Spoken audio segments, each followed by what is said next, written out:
Good day everyone. My topic is all about the contributors of aerobic exercise and fitness groove.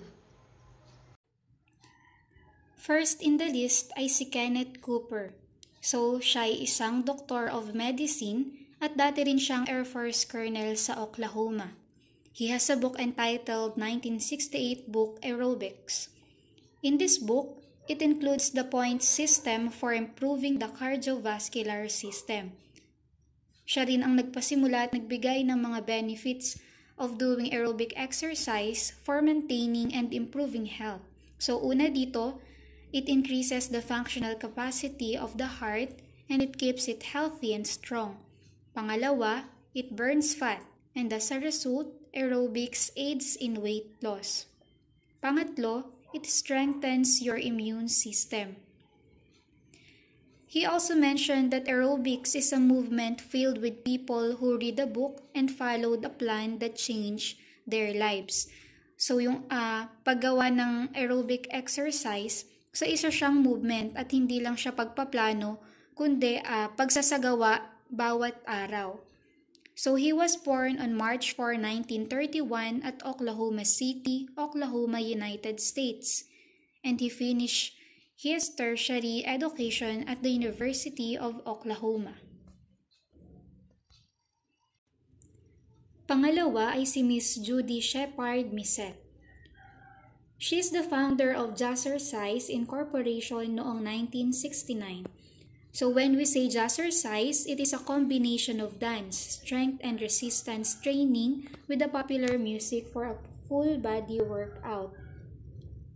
Siya rin ay naging Chief Executive Officer sa kanilang company na Jazzercise.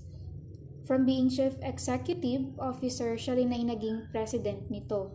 She is an advocate and aerobic dance pioneer. So when we say advocate, they are the ones na may isinusulong tungkol sa field nila. Katulad na nga lamang ni Miss Misset na yung big part of her life was offered and spent by dancing and practicing aerobics. She served in the field more than 37 years. Hindi siya basta lang natuto ng aerobic, kundi nagpakadalubhasa siya rito and she also received her bachelor's degree in theater and radio and television in 1966 sa Northwestern University. Pangatlo ay si Jane Fonda. So she was born on December 21, 1937. Isa siyang American actress, writer, political activist, former fashion model, and fitness guru. She was known and became famous in the films Barbarella and Cat Ballou. She won 2 Academy Awards such as Emmy Award and 3 Golden Globes. For more than 50 years as an actress, she received movie awards and nominations.